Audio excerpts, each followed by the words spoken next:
A paz dos seus irmãos, amém? Irmãos, me sinto alegre por essa oportunidade de poder estar aqui com os irmãos para nós meditarmos juntos na palavra do Senhor.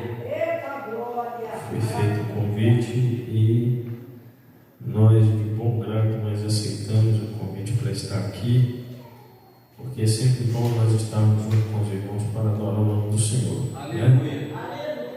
Somos todos um só povo, uma só igreja que está buscando morar no céu com Jesus. E nós estamos aqui para isso, para poder meditar com os irmãos na palavra do Senhor. Quero agradecer ao pastor Eduardo pelo convite que foi feito, por ter confiado em nós estarmos aqui para ministrar a palavra do Senhor. Eu tenho pouco tempo que eu estou fazendo parte dessa família de Taubaté. Glória! Vamos ler a palavra do Senhor? Glória!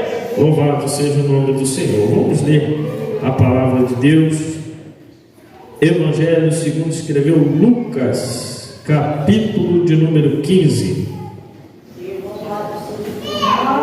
Aleluia!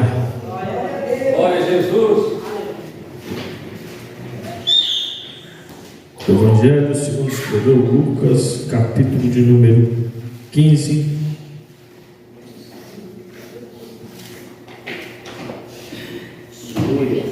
Eu quero ler com os irmãos apenas 2 versículos. Versículo de número 12 e o versículo de número 13. Amém? Todos acharam? Amém. Diz assim: E o mais moço deles disse ao pai: Pai, dá-me a parte da fazenda que me pertence.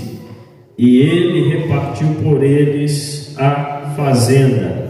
E poucos dias depois, o filho mais novo, ajuntando tudo, partiu para uma terra longínqua e ali desperdiçou a sua fazenda, vivendo dissolutamente.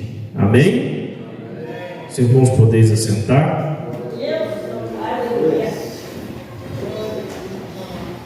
Prometo aos irmãos que vou ser breve, mas eu tenho uma palavra de Deus no coração dos irmãos e quero entregar tudo aquilo que o Senhor colocou no nosso coração através da sua palavra. Amém? Irmãos, a palavra que acabamos de ler nos fala de uma parábola que Jesus contou. Esse capítulo de número 15 fala de 3 parábolas que Jesus contou aos seus discípulos, à multidão que o seguia, e nós conhecemos bem a parábola da ovelha perdida, a parábola da dracma, que foi perdida dentro de casa, e a parábola do filho pródigo, que saiu de casa e se perdeu.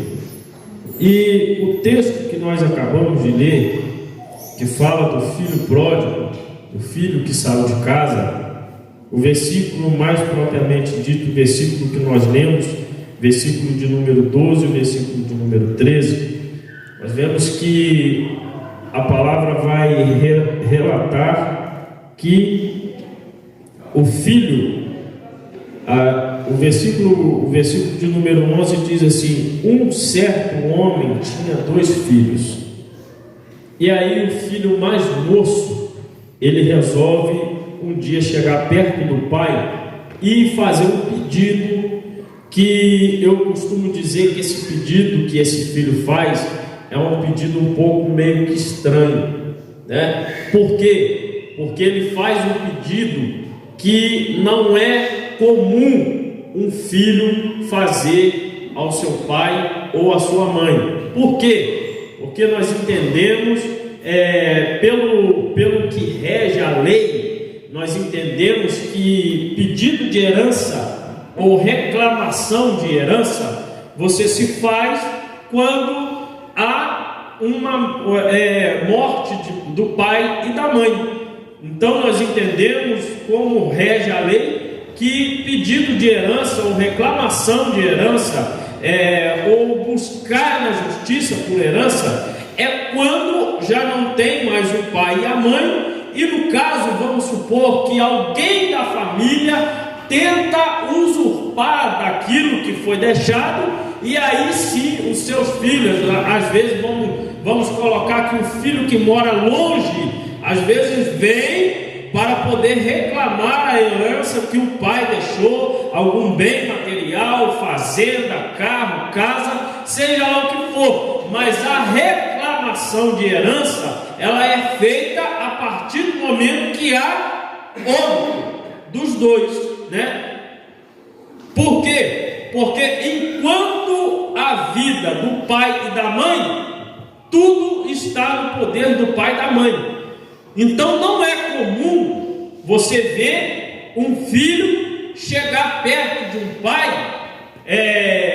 haja vista que nos dias de hoje, né, as coisas estão muito mudadas, e tem filho que às vezes até matam o pai, matam a mãe por causa de dinheiro, por causa de alguma coisa que ele quer. Então isso acontece no dia de hoje, mas no geral, no normal, não é comum isso acontecer, e principalmente se tratando dos tempos bíblicos, não é normal isso acontecer. E por que eu digo isso aqui? Porque Jesus, ele conta a parábola. Jesus, quando ele contava a parábola, nós vamos entender que quando Jesus ele contava a parábola, ele estava usando uma história como metáfora para retratar algo sobre o reino que ele queria passar aos seus discípulos e à multidão que o acompanhava. Então eu acredito que esse texto aqui, essa história que Jesus está contando para aquelas pessoas, para os discípulos que estavam ali, Jesus está contando essa parábola, mas falando de algo que talvez ou já aconteceu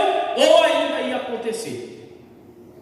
Isso era uma parábola, era algo que já havia acontecido. Na maioria das vezes alguma coisa já havia acontecido ou talvez poderia acontecer. Então por isso que eu digo que Jesus está aqui retratando algo para poder falar a respeito do seu reino, e ele conta 3 parábolas que vai trazer um ensinamento para a nossa vida. Mas essa parábola do filho pródigo, o que me chama bastante atenção nesses 2 versículos que nós lemos, é que o filho ele chega para o pai e ele pede a herança, e ele diz assim: pai, dá-me a parte da fazenda que me pertence.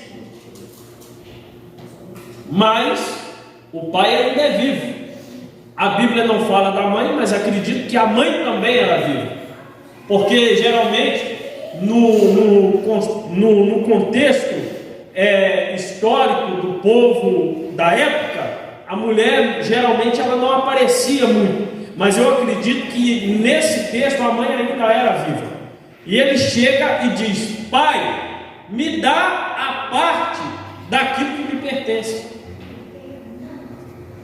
Só que o que eu acho interessante é que o pai, ele não senta com os filhos para poder falar sobre a herança e dizer: filho, herança você só tem quando o papai morrer, a mamãe morrer e tal. Ele não faz isso. O que a Bíblia está dizendo é que o pai, imediatamente, ele faz o quê? Ele reparte por eles a herança. E não só para o que pediu, mas também para aquele que ficou. Ele reparte a herança com os 2 filhos. E o que eu quero trazer para mim e para você aqui nessa noite? O filho pede a herança ao pai e o pai reparte por eles a herança. Aí no versículo 13 nós vamos ver o que? O filho mais novo o que pediu, o que fez o pedido ao pai. E deixa eu dizer uma coisa para os irmãos: todo pai conhece o filho que tem. Verdade? Todo pai conhece o filho que tem. Então deixa eu te dizer uma coisa: quando você ora e você pede a Deus alguma coisa, pode ter certeza que Deus, Ele te conhece e Ele sabe qual é a intenção do seu coração, o porquê que você está fazendo esse pedido, qual é a intenção, o que é que você vai fazer com esse pedido que você está pedindo a Ele. Aqui não é diferente. O pai conhece o filho que tem, e quando ele pede, ele rapidamente ele entrega, ele fala. Eu acredito que nesse momento o que ele faz? Ele chama os dois filhos, leva até a frente da sua casa, porque a herança na época era assim. Ele leva até a frente da sua casa e mostra tudo para eles e reparte, diz: ó, até tal lugar é seu, até não sei aonde é seu, isso aqui, essa parte é meu e da sua mãe, então, e reparte por eles a fazenda. E o interessante é que, repartida a herança, a vida volta ao normal.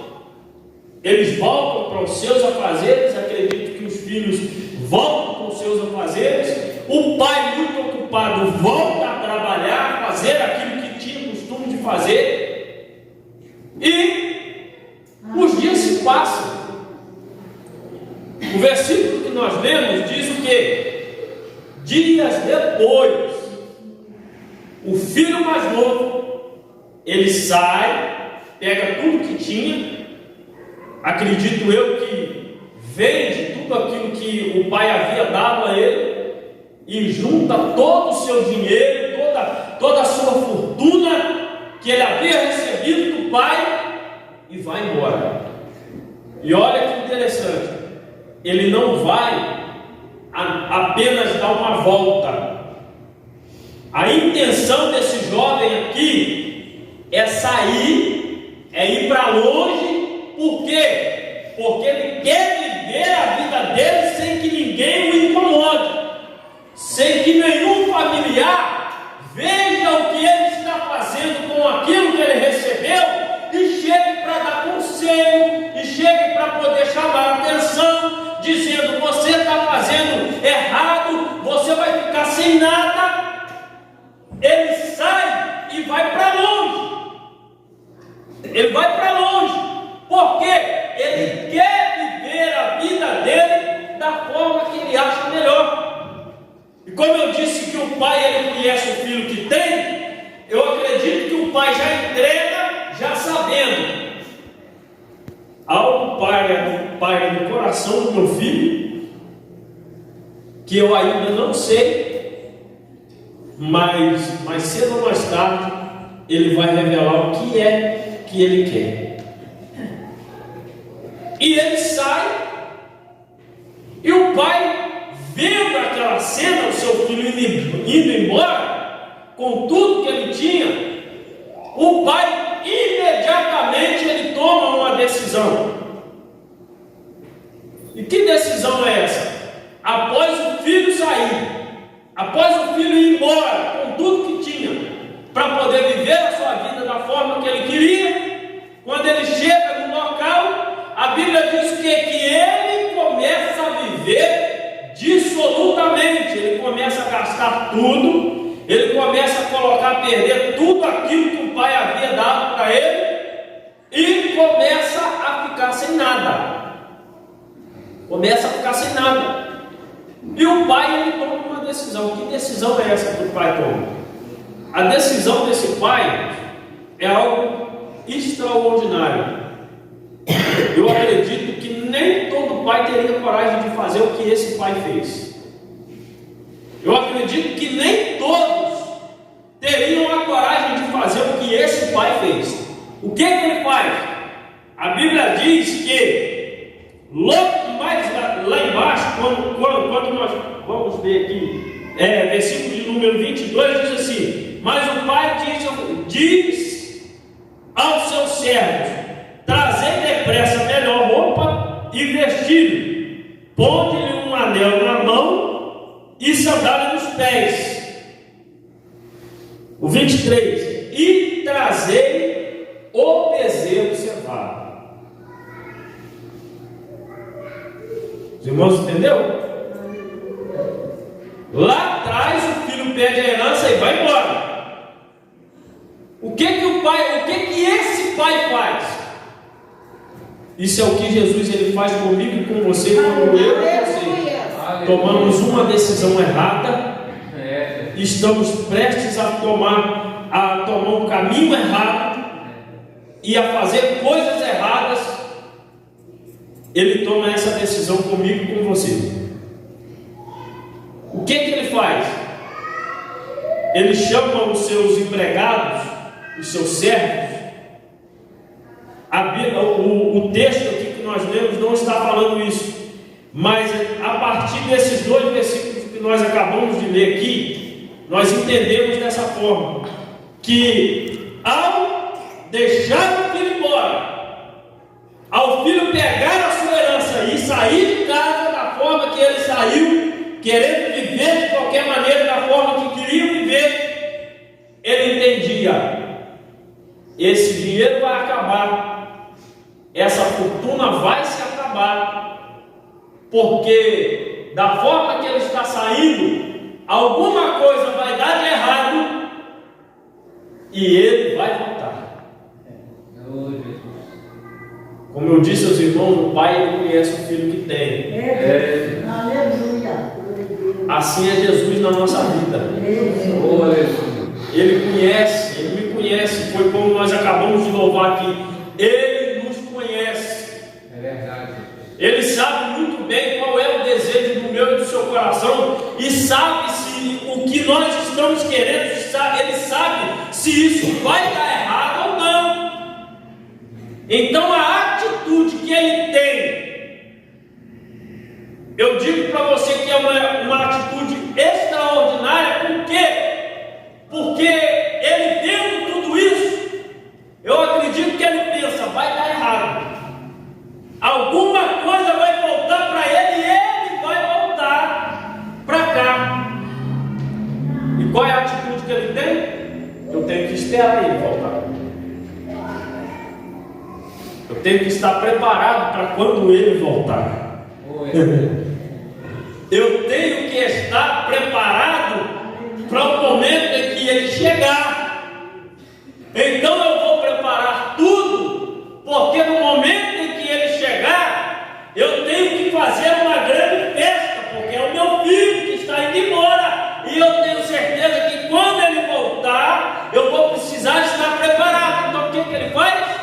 Ele chama os seus servos, chama os seus empregados e diz assim: olha, sabe o bezerro da vaca, daquela mais bonita que está lá no pasto, aquele bonitão que está lá, vocês vão pegar ele, vai levar ele, como dizem aí hoje, vocês vão confinar ele, né? E vai tratar dele muito bem, vai cevar esse bezerro, porque nós vamos dar uma grande festa. Irmãos, aí eu comecei a imaginar essa cena aqui. Oh, eterno, aleluia. Aleluia. Por que pessoa em sã consciência, vendo seu filho embora, ele vai dar uma festa? Eu acredito que esse pai, no momento em que esse filho sai, ele reúne todos os empregados da casa e ele começa a preparar a festa. Peraí, mas o filho está indo embora. E acredito que algumas pessoas, olhando aquela cena, olhando aquela situação, ficou pensando assim: o pai deve estar dando uma festa porque o filho está indo embora. Pelo contrário, ele estava preparando uma festa para o possível retorno do filho.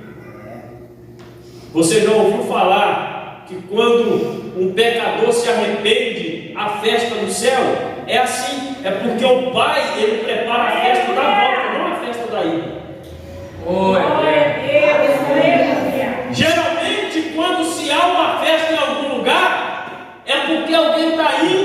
embora, aí se prepara toda uma festa para poder ver a pessoa embora, não porque às vezes não é nem porque não gosta, é porque gosta muito, não vai ver mais aquela pessoa tão cedo, aí faz-se uma festa para despedir daquela pessoa. O pai não,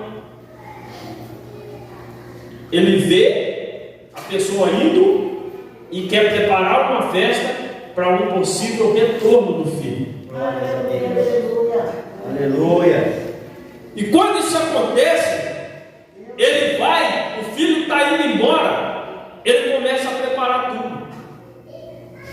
E eu começo a imaginar a movimentação na casa desse homem, e as pessoas olhando, vendo aquilo acontecer, as pessoas em volta nas ruas, vendo aquela movimentação toda, dizendo: vai haver festa na casa do fazendeiro, vai haver uma grande festa na casa do fazendeiro. Aí alguém dizendo assim: mas peraí, o filho mais novo não foi embora, não juntou tudo que tinha a fazenda, vendeu tudo, pegou o dinheiro e foi embora? Sim. Então como é que vai ter festa? Mas vai ter festa. Aleluia. Deus é. Peraí, mas o filho mais novo dele foi embora, já não está mais na casa, mas vai haver festa. Aleluia. Glória a Deus. Aleluia. Ele foi embora, deixou o pai, deixou a mãe, deixou o irmão, e alguém diz: mas vai haver festa. Não sei como, não sei o porquê, mas estão preparando uma grande festa. Então não vai demorar, nós vamos festejar com o fazendeiro. Aleluia. Irmãos, e Deus, ele faz da mesma forma com o seu filho, com a sua filha, aqueles que muitas das vezes tomam uma decisão errada. Observe que o distanciamento do filho aqui, ele não se dá no mesmo dia que ele recebe a herança. O distanciamento dele aqui, ele não se dá na mesma hora em que o pai diz assim: não, tudo bem, você quer, eu vou entregar na sua mão o que é seu, e tudo bem, você faz o que quiser. Esse distanciamento, ele não se dá na mesma hora em que ele recebe a herança. Os irmãos observam que no versículo 13 que nós lemos, diz que dias depois isso acontece. O que eu trago para mim e para você aqui nessa noite? É que muitas das vezes a coisa não acontece da noite para o dia. Muitas das vezes o adversário da nossa alma, ele está trabalhando dentro do nosso coração devagar, porque ele não tem pressa. Ele não tem pressa nenhuma de te arrancar da presença de Deus. Ele não tem pressa nenhuma. E em muitas das vezes, na maioria das vezes, você vai ver que o esfriamento ele acontece no meio do seu coração. Às vezes nós estamos sentados no púlpito, às vezes nós estamos assentados no círculo de oração, no grupo da mocidade, estamos cantando, estamos pregando, estamos profetizando, mas o coração já esfriou. E nós estamos aqui dentro. Oh, Jesus. O que eu quero trazer de alerta para mim e para você nessa noite é isso. É que muitas das vezes o que está dentro do meu coração, do seu coração, ninguém conhece, mas ele sabe. Foi como eu disse que o pai ele conhece o filho que tem. Então o que paira no meu e no seu coração, só ele sabe. Oh, eterno. Esse pai ele entrega a herança sabendo que a qualquer momento o seu filho poderia ir embora. Porque, como eu disse, irmão, ninguém pede uma herança sabendo que o pai e a mãe não é vivo. Então o que ele faz é uma ofensa para o pai, o filho chegar e falar assim: eu quero que é meu, mas como? Então ele conhece o filho que tem. E eu vejo que quando ele entrega a herança, ele está esperando alguma coisa acontecer. Como acontece. Aí fica-se uns dias na casa. Aí, irmão Jonathan, mas por que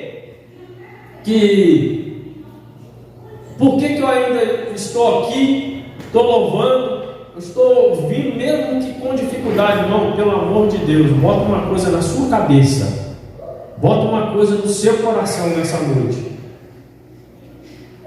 Quando o esfriamento começa a tomar conta do meu e do seu coração, nós temos que ligar o sinal de alerta e correr para os pés do Senhor. Nós temos que correr para os pés do Senhor com urgência e começar a clamar a Deus e pedir: Senhor, eu estou sentindo vontade, eu estou tendo desejo por coisas que há muitos anos eu não tinha. Quando você chegar, quando você passar em frente a um bar e você ouvir uma música que há muitos anos você ouvia, e aquilo começar a mexer com o seu coração, pode ligar o sinal de alerta que tem um negócio de errado. Tem um negócio errado. As coisas do mundo, as coisas lá de fora, não podem de forma nenhuma ter parte dentro de mim. As coisas lá de fora não podem de forma nenhuma ter parte do meu coração. Por quê? Porque hoje eu sou um servo lavado e remido no sangue do Cordeiro, e nada disso mais faz parte da minha vida. Então, quando alguma coisa assim está tomando conta do meu coração, eu tenho que ligar o sinal de alerta e orar e pedir: Senhor, o que está acontecendo comigo? Por que isso está passando no meu coração? Por que quando eu escuto alguma coisa que eu ouvia lá no mundo, aquilo traz alegria para o meu coração? Pera aí, tem um negócio que é errado. Tem um negócio que é errado. Então nós temos que buscar, olhar e falar: Senhor, me ajuda, tira isso do meu coração, porque está causando esfriamento. Eu estou indo devagar, mas eu estou indo. Não está errado. Está errado. Se eu estou na presença de Deus, se eu estou servindo a Ele, se eu estou lendo a Sua palavra, se eu estou louvando a Ele, por que quando eu saio lá fora eu sinto vontade de participar daquilo que o mundo participa? É o que acontece com esse jovem aqui. Ele tem um desejo no coração, mas antes que ele execute aquilo que ele quer, ele permanece na casa. A Bíblia diz que alguns dias depois ele sai. Então, ele tem tempo de maquinar tudo, ele tem tempo de se preparar. Observe que ele pede primeiro a herança, o pai entrega, e logo depois ele permanece na casa. Então ele tem tempo de articular tudo. E isso acontece comigo e com você quando nós não temos o cuidado de perceber que alguma coisa há de errado e buscar a Deus e pedir: Senhor, arranca do meu coração, porque alguma coisa está me chamando a atenção lá fora. Então ele tem um tempo para articular tudo isso. E por que acontece? Porque no tempo em que ele tem de articular tudo, de sair, de querer sair, ele não tem o cuidado de olhar para o pai, para a mãe, para o irmão e pedir um conselho. É isso que acontece muitas das vezes com os servos de Deus que estão na presença de Deus. Aí tem pessoas que se assustam. Fulano de tal se distanciou, se desviou da presença de Deus. Que isso? Mas o irmão estava uma bênção. Não estava não. O irmão estava firme na presença de Deus. Não estava não. Porque aconteceu de uma hora para outra. O irmão estava firme. Não estava não, é porque ele teve tempo. E o problema de tudo, sabe o que é? É que esse tempo, ele é desperdiçado. Se ele olha para o pai e pede um conselho ao pai, o pai diria: filho, não é hora, não faz isso. A coisa lá fora não está fácil. Se você sair, você vai se perder. Você vai perder tudo. Então não faça isso. Ele teve esse tempo. Eu e você, nós temos esse tempo. E o problema de tudo é que esse tempo ele é desperdiçado. Porque o tempo vai passando e nós não tomamos conselho. Muitas das vezes o nosso pastor está aqui, o pastor Germano está aqui, e muitas das vezes eu e você às vezes não temos o cuidado de vir e sentar e falar: pastor, eu preciso do conselho do Senhor. Porque o pastor ele é o nosso segundo pai. Aí às vezes nós temos esse tempo de chegar perto dele e falar: pastor, eu preciso do conselho do Senhor. Eu preciso que o Senhor me dê um conselho, porque eu estou com umas ideias assim, assim e assim. Aí o pastor sabiamente ele vai falar: pera aí, não faça assim, assim, assim, porque vai dar errado. Assim como o seu pai carnal, ele tem uma visão diferente da sua, o seu pai espiritual, que é o seu pastor, ele também tem. E melhor ainda, é uma visão diferente e uma visão espiritual daquilo que você está pensando em fazer. Então é por isso que muitos quebram a cara e caem. Não é da noite para o dia, porque ele teve tempo de pensar. Não é de uma hora para outra, é porque ele teve tempo de sentar, de pensar, de tomar conselho com alguém, mas não fez. E por não haver feito, caiu. Muitas das vezes nós vemos uma notícia na rede social: pastor fulano de tal caiu. Espera aí, mas de uma hora para outra, ontem estava pregando lá no Gideão Missionário da última hora, aí caiu. Aí alguém vai lá, aponta, julga, fala mal, bota um monte de comentário embaixo. Aí eu pergunto para os irmãos assim: você orou por ele? Não, é isso, é aquilo, não tem caráter. Mas quando você leu a notícia lá, você orou por ele? Senhor, tem misericórdia do teu servo, caiu, mas o Senhor pode levantar ele. Aí nós vamos ver o irmão mais velho, o que ele faz quando o irmão mais novo volta? Ele crucifica o irmão. Por quê? O que ele fala com o pai? Eu nunca transgredi uma lei tua. Eu sempre estive aqui. E o Senhor nunca me deu um cabrito para me alegrar com os meus amigos. Olha só, irmão. O pai, o que ele faz? No início do texto que nós lemos, ele entrega na mão dos dois a fazenda. Você sabe o que estava incomodando ele? Apenas um bezerro cevado. Isso acontece no meio de nós. Às vezes nós incomodamos um bezerro cevado. Nós temos uma herança na mão. Jesus. Às vezes eu olho e me incomodo, pastor, com um bezerro cevado. O bezerro cevado representa o quê? A festa que foi preparada. Ah, preparou uma festa para fulano de tal, mas você tem uma herança na mão e não dá valor a ela e quer apontar o bezerro cevado que foi preparado para o outro. Aí olha para a notícia que viu e quer apontar e dizer assim: ah, é falta de caráter. Não é, irmãos, é fraqueza espiritual que muitas das vezes já está à porta, já está batendo na porta, e eu e você não temos o cuidado de tomar um conselho. Não é falta de caráter, em algumas vezes sim, acontece.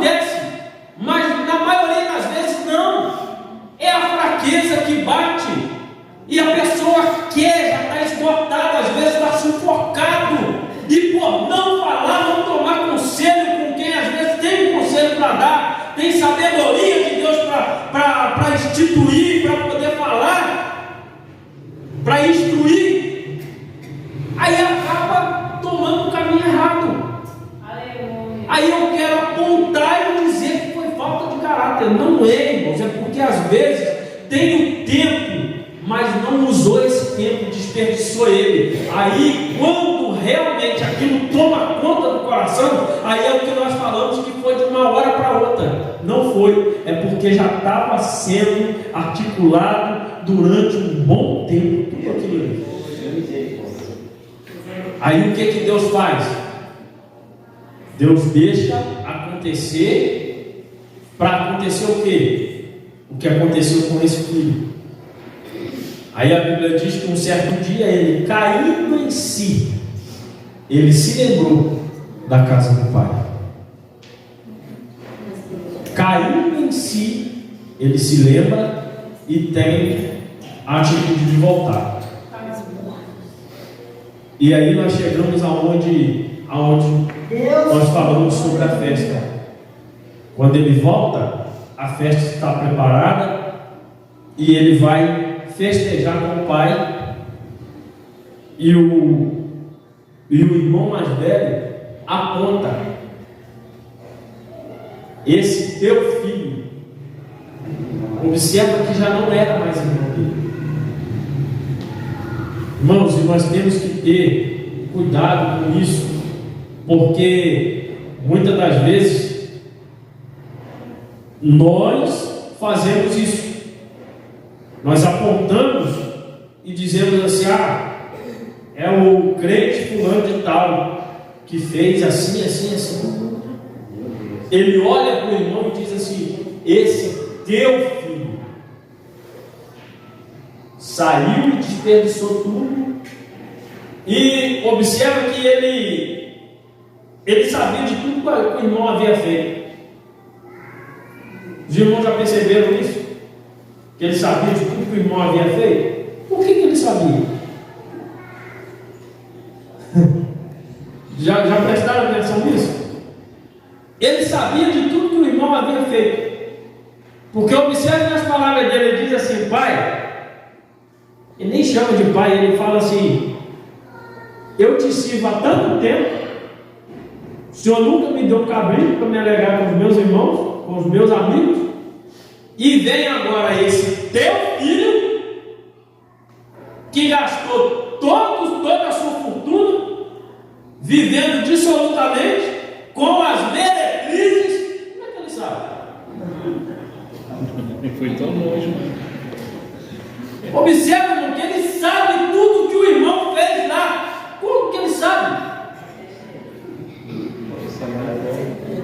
Aí está o grande problema de nós, às vezes, olharmos quem foi e chegar, pastor, dar assim: espera aí, irmão. É por isso que eu perguntei: você fez uma oração por ele? Você tentou chegar perto dele para aconselhar ele? Você tentou chegar perto dele para falar que ele está errado? E por que na hora de trazer para o pastor, você traz até o que ele já fez? Por que na hora de eu levar até o pastor, eu sei até por onde o irmão já andou?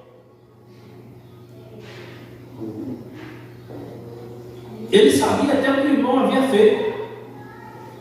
Aí ele diz assim: o senhor prepara uma festa e mata o bezerro cevado, tendo uma herança na mão.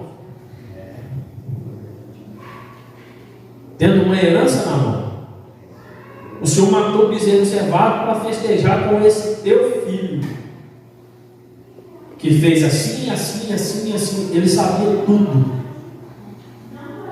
Mas nós temos que ter cuidado com isso, porque o distanciamento, como eu disse, o distanciamento ele não se dá da noite para o dia, ele não se dá de uma hora para outra. Então é por isso que muitas das vezes é feito campanha de oração, é feito encontros de casais. Tem gente que acha tem gente que julga tão insignificante quando é feito um trabalho de ensinamento. O pastor chama: irmão, vem para o ensinamento.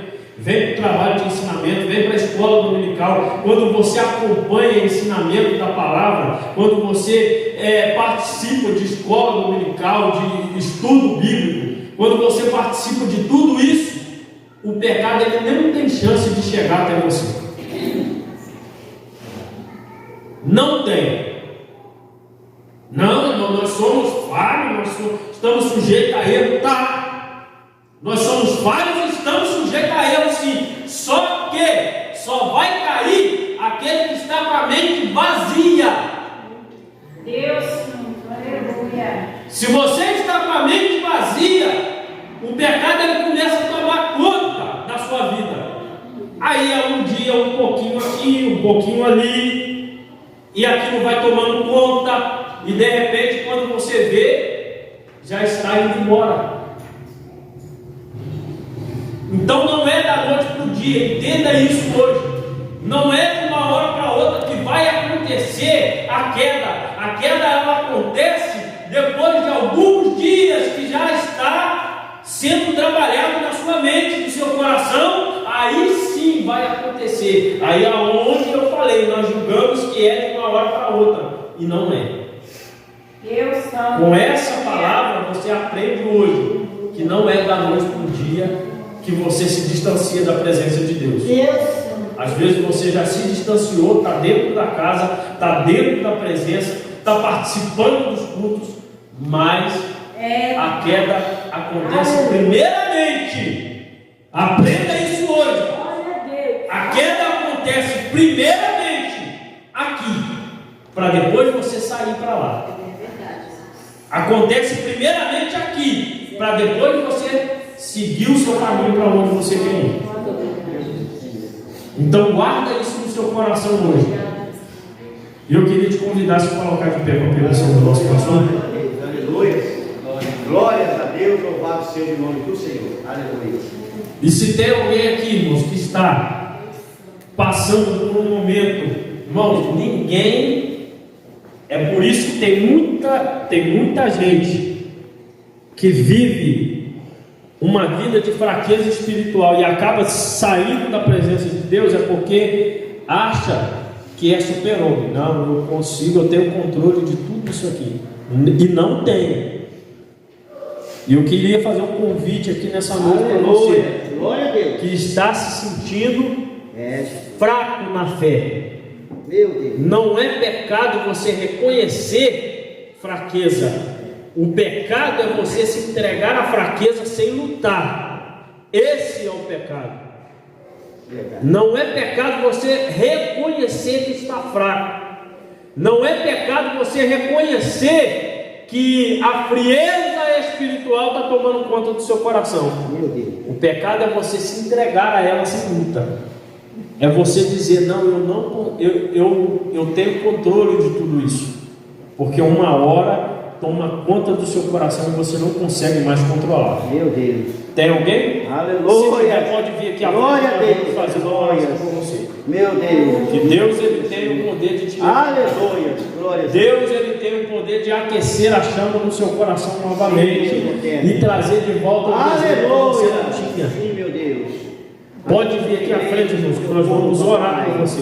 Aleluia, glórias a Deus. Deus ele está aqui para poder reavivar a chama dele no seu coração novamente. Glórias a Deus. Mais alguém? Se não tem, nós vamos orar. Glórias a Deus. Vamos orar pela irmã. Amém? Que ele pediu os obreiros que ajudassem aqui, colocasse as mãos sobre ela. Nós vamos estar fazendo essa oração e eu retorno o microfone ao nosso pastor. Aleluia. Vamos orar?